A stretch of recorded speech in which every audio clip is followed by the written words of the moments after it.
Hey, Kat here. So today I am doing the second half of my May wrap-up. I read 27 freaking books this month, so that's too much for one video. So this is the second video, which means I'm going to be doing my top 10 of the month. So I am so excited. So let's just get right on into it. So my number 10 pick for the month is Soulless by Gail Carriger. This book is the wittiest book that I have read in the longest time. The dialogue between the characters, especially the main character and anyone else, is just so rapid fire, so witty, that I just was laughing so much, and I wish that I could write dialogue as cleverly as she does. So, and I also think it's a product of the author just being probably a smart ass in real life, because this is the author's blog. So Gail Carriger writes to cope with being raised in obscurity by an expatriate Brit and an incurable curmudgeon. She escaped small-town life for Europe and inadvertently acquired an education. She now resides in the colonies with a harem of Armenian lovers and tea imported from London. So I suspect that the main character, Alissa, is exactly like the author, which is an amazing thing. So this book had an amazing mix of things that I love, including Victorian London, steampunk, vampires, werewolves, dark magic, and a really sassy main character. So when the book opens, you meet Alissa, and she is soulless, which means she doesn't have any soul in her body, which means that if she comes into contact with a magical being and touches them, she negates their power. A vampire tries to attack her, and then she touches it, neutralizes it, but then when she lets her hand go, it tries to attack her again, and then she accidentally murders it. From there, Queen Victoria sends Lord Macon, who is a very, very powerful werewolf. So things kind of go from there. So I do recommend this book. I gave it 4.3 stars overall. So my number 9 pick of this month, it is Clockwork Angel, number 1 in the Infernal Devices series by Cassandra Clare. The book opens and you meet Tessa Gray.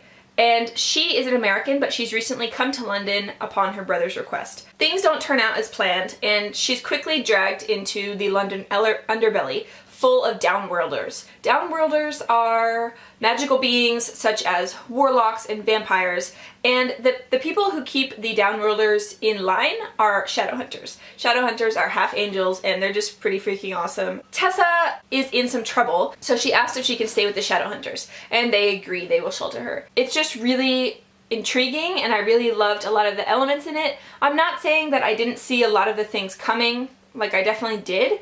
The reason why I gave this 4.3 stars instead of it being higher is because I know in my heart from watching a million YouTube recommendations about this book that the pairing, the romantic pairing that is supposed to happen in this book is supposed to be amazing, and it's supposed to be one of the best of all time. And like when YouTubers do reviews of their favorite couples of all time, this is always on the list. The couple in this book is always on the list. So I was quite surprised when I got like to the end of the book and I was like, oh, what? Couldn't really understand why there was so much hype about it. Like, I've read better couples before. Oh my god, don't kill me. Don't kill me. But I just want to know, honestly, does it pick up in the next books, or is it worth it? But I just didn't feel that connected to them as a romantic thing. I liked them as their own individual characters. I really appreciated them. So yeah, overall 4.3, I'm very intrigued by this book. Moving on to something that is not at all like those books, it is my number 8 pick, which is The Rosie Project by Graeme Simsion. So this book is freaking adorable. I was reading this book and then I finished and I was like, oh, it's so cute. Look at it, being its cute thing. So this book follows Don Tillman, who is a geneticist, and he is a perfectly fine specimen, he believes. He's healthy, he has a good job, he's not bad looking, and he just really wonders why he can't find a girlfriend or a wife. So he devises this thing called the Wife Project, where he creates a questionnaire. Then he gives the questionnaire to prospective partners. And you know, it goes about as well as you think giving a questionnaire to a date would go. They're either insulted or the ones who do it don't pass it. So he's wondering, like, when is he ever going to find someone that could fit with him? And then his one friend that he has sets him up on a date with a woman named Rosie. A lot of elements are also set up perfectly, so it's like when the situation happens that the author has been setting up, then it's almost like physical comedy, like slapstick comedy. I can almost see it, and it's just so funny. So this is the type of book I would recommend if you need a pick-me-up, if you need just something like to brighten your day. It's a quick, easy read, and it's very, very sweet. So overall, I gave it 4.5 stars, and yes, it's just completely adorable. The number 7 book for the month is actually not a book at all. It is a collection of short stories by Megan Derr called Once Upon a Dream. And yes, I read it on my Kindle. I was really intrigued because this is a complete gay retelling of popular fairy tales. I had really low expectations for it for some reason, and then once I started reading them, these stories are so freaking cute. Like, there are quests, it's fighting dragons, there's dragon befriending, there are myths, there are curses, there are sicknesses, there is princes, there's magicians, there's a Pied Piper. There's just like everything. It's so, so cute. I would actually probably gift this book to people with younger children because these bedtime stories are equal to any other fairy tales that you would tell kids, with the exception of like the last 2 stories, I think, because the last 2 stories end in some nice sexy times. But before that, all the stories end in the typical fairy tale ending. It's either like a hug or some sweet words or, of course, the kiss. So like I said, if you're into fairy tales and if you're into retellings and if you're also into LGBT elements or gay retellings of fairy tales, I highly recommend this. It was so, so, so adorable. And yeah, so overall, I would give it 4.5 stars. Okay, so my number 6 pick for this month is actually really controversial. So when this book was published, it was banned in many bookstores in Australia. It is Tampa by Alissa Nutting. Why was it banned? Because it follows a very buxom blonde teacher named Solace, who happens to also be a sociopath, who also happens to have an obsession with 14-year-old boys, particularly her students. This story follows her as she relentlessly pursues the affections of one of her students named Jack Patrick, I believe, and I mean, just with unflinching motivation. She is in a marriage, she has a lot of money, she has a solid job, but her obsession is just 14-year-old boys. So this book was so controversial when it came out, and like I said, it was banned in many, many places. However, I'm really against the banning because I think it's completely unfair and totally hypocritical. Haven't you ever heard of a book called Lolita? Why is a book like that allowed to be in the canon? And it's fine because the man is seen as like the predator and the young female as the prey. And in this book, it's reversed. The female is the predator and the young man is the prey. So I am, disclaimer, I'm obviously not condoning the actions. However, I just think it's really good to have representation. So in Lolita, for instance, Humbert, one, he always blames Lolita. He is the victim and she is the aggressor, which is complete poppycock in my opinion. Complete bullshit. 2, he basically kidnaps her and holds her hostage for years. What? No. No. This book, Celeste, yes, she goes after underage students. Yes, it's wrong. Yes, it's bad. However, she never blames her students. She never blames her students. She always knows that it is her fault. She's doing it. She doesn't feel bad for it. She's a sociopath, but she also never blames them. The other point is that she at no point entraps them. She never kidnaps them, never holds them against their will. If they had said no, that would have been the end of it. She at no point does the things that happen in Lolita, and yet Lolita is perfectly fine to read. If a bookstore in Australia banned Lolita, people would probably say something about it. But for some reason, they were perfectly fine banning this book. I really appreciate the female representation in a realm that we almost never see. So overall, I give it 4.5 stars. It's obviously not for everyone. I recommend this book if you are looking for a read that will really make you uncomfortable and make you think about things, and also think about how women are represented in novels and how women are not represented in novels and how they should be. So my number 5 pick for the month is absolutely so gosh darn adorable. Like, this is the cutest book I have read Oh my gosh, it's so cute.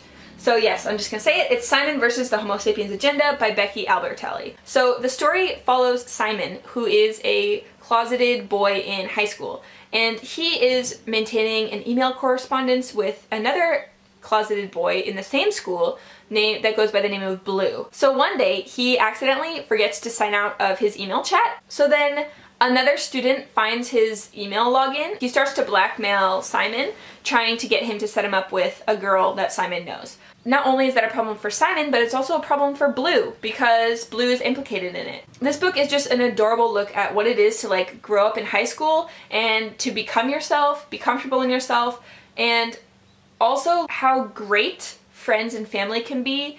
So the cutest element of this book is definitely the mystery of who Blue is. I mean, everyone has probably had a crush before where you don't know why, but you just know that you really like that person, and it's so sweet and it's so innocent and just, you just want them to get together. So then like I also loved I couldn't figure it out. Like I was trying to figure it out with Simon. Obviously like everyone is trying to figure it out with Simon, and I couldn't figure it out. So then in the end, when the end happened, I was like, oh, so cute. All the cute things are happening.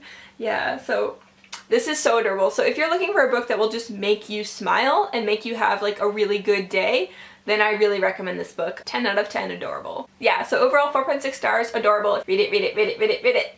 Yay, read it. My number 4 pick of the month is Angelfall by Susan E. It's not just Angelfall, I read all of them, I consumed them mindlessly. I think this was like 2 days for 3 books, and I was working full time, so I was just reading like in between classes, like for 5-minute snatches, and like I was reading on the train, on the bus, when I got home, before bed. I stayed up way too late, and my boyfriend's like, what are you doing? And I'm like, I gotta read this book. So yeah. If you don't know, this book is about an angel apocalypse, which is one of the coolest settings of all time. Isn't that just the coolest setting? An angel apocalypse. So basically, the story opens and you are watching a family as they leave their apartment to journey to a safer apartment, supposedly. I think they are low on supplies, and also the street gang danger is becoming a problem. So you are introduced to the main character Penryn, who is the responsible daughter in the family, and then her mother, who is crazy. You're never sure if she is like mentally crazy or if she's taken over by demons. And then the last one is Paige, who is a very sweet, very kind girl who happens to be paralyzed from the waist down, and she's the little sister. So as they're going through the street, there's the mother and Penryn and then Paige, and Paige is in a wheelchair. And as they're going, Penryn is really, really scared because it's hard to move because of the wheelchair. So suddenly something falls out of the sky and crashes into a car. It's an angel. So then they freak out and they like dive behind a car and they're watching what happens. Other angels descend and continue to fight that angel and then rip its wings off. And so the angels are leaving, and then as Penryn does something really ballsy, the angels take notice of her, scoop in, and the mother runs away. The angels kidnap Paige, and Penryn is left with the broken angel. And I don't know if I made this clear, but the angels are the apocalypse. They are not friendly. So for her to be left with the angel is not good. So things go from there. So she decides she is going to track down her sister Paige, who has been taken by the angels. The only one who can lead her there is the broken angel, and thus begins our journey. So this book is absolutely amazing. It blends together Greek mythology with apocalypse, with science. Overall, I gave it 4.8 stars. The setting of apocalyptic humanity mixed with Greek mythology was overall just so addictive. So I give it 4.8 stars. I just couldn't get enough of it. It's so amazing. I recommend it if you haven't read it. Okay, so my number 3 pick of the month is Aristotle and Dante, Discover the Secrets of the Universe. So, if you can't see the theme already, there's a lot of cuteness this month. This book is just so beautiful, and I recommend it to everyone immediately, and I give it 4.8 stars. So there are 2 boys. One is Aristotle and one is Dante. They meet randomly at the swimming pool, and Dante offers to teach Aristotle, Ari for short, how to swim.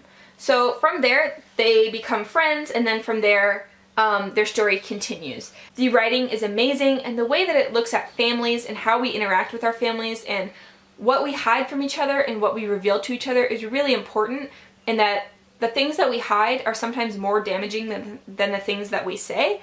I think this book is just ultimately a beautiful look at what it means to be a family, what it means to be a lover, what it means to be a friend, and I have nothing but the highest regard for this book. Unlike Simon and the Homo Sapiens Agenda, which is largely all sweetness and light, this book has both sweetness and darkness, like moments of intense sadness and grief as well as happiness and love. The duality of it really got me, and so that is why this book is my number 3 pick of the month. My second pick of the month is the Foxhole Court series by Nora Sakavic. So I love this series. I love it so much. However, huge disclaimer. This book series is not for everyone. There are so many trigger warnings. So I wrote a note down and I will just tell you them so I don't forget to say anything. So there is parental abuse, drug abuse, forcing drugs on others, self-harm, depression, alcoholism, abuse, mental abuse, violence, sexual violence, rape, murder, and torture.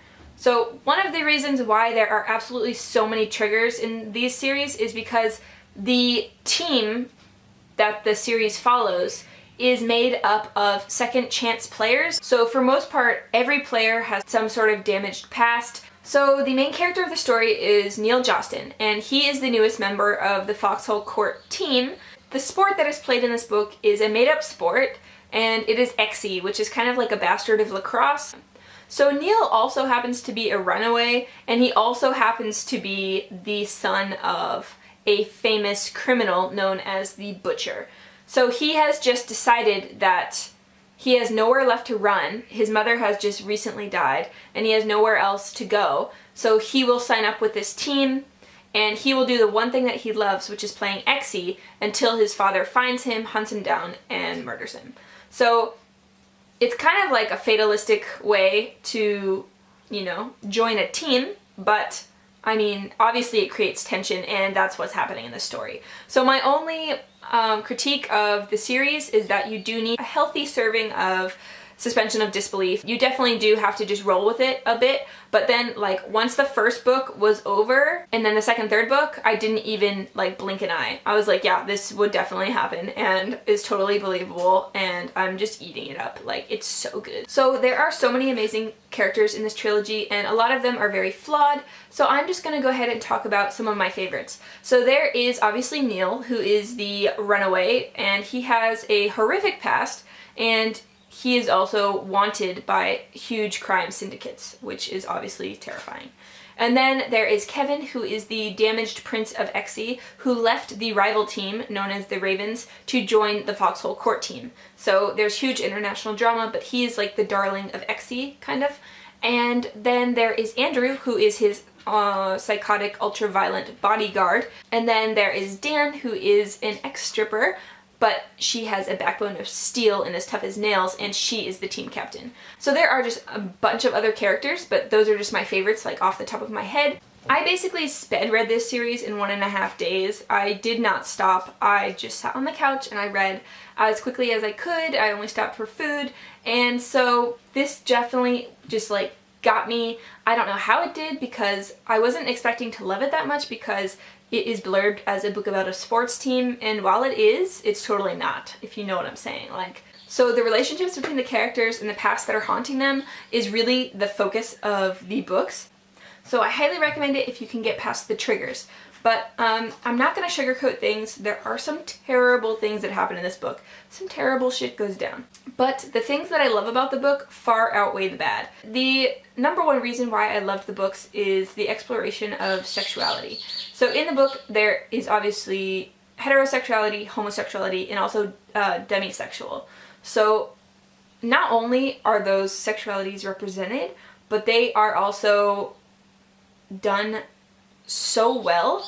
Nothing was making it like the focal point of the story. The way in which it was written was so well done that when finally relationships happen, the writing for the romance is so tender and so like effectively sparse that it just like gutted me. Like in one of my favorite scenes when they're talking about swinging, they're talking about it, and if you've read the books you'll know what I'm saying, but it just got me like, oh my god, it just got me so bad. Like, oh, it was so good. So I thought this series was truly phenomenal, and I highly recommend it to people if the triggers don't bother you or if you can handle them. And so overall I gave it 4.9 stars, and it is just amazing. Okay, so my last book of the month is my #1 pick, which is The Song of Achilles by Madeline Miller. This book is just mind-blowingly amazing, and I give it 5 out of 5 solid gold stars. So basically this book is a gay retelling of the Iliad where Achilles and Patroclus are lovers. So the book opens and we follow Patroclus as the main character. In his youth, he accidentally kills a boy. He is sent to Achilles' father to train and be raised as an exile. He's stripped of all his status. He doesn't get on well there. He's kind of an awkward boy, so then he decides he doesn't want to go to lessons. He can't stand it anymore, so he's hiding in like a broom closet essentially, and Achilles hears that Patroclus is going to be whipped for not showing up to lessons, so he runs to warn Patroclus about the, impending whipping, and then they come up with a plan so that Patroclus can escape the whipping. So when they go in to talk to Achilles' father and explain themselves, Achilles claims Patroclus as his therapon, which is essentially a brother in arms bound by a blood oath and also love. From that moment on, when Achilles' father accepts it, Achilles and Patroclus are bonded as brothers in arms, in battle, and in life. So Patroclus is with Achilles every step of the way, and as they train, it quickly becomes clear that Achilles is the best fighter that has ever been, and the prophecies say he will be the best fighter. No one is really shocked by this news. Achilles is, of course, half god because his mother is a sea goddess named Thetis. So as he grows up, Patroclus watches Achilles as he is innocent and sweet and honest. When the boys grow up, they go to train on a mountain with Chiron, so they train there for a few years and things develop between them.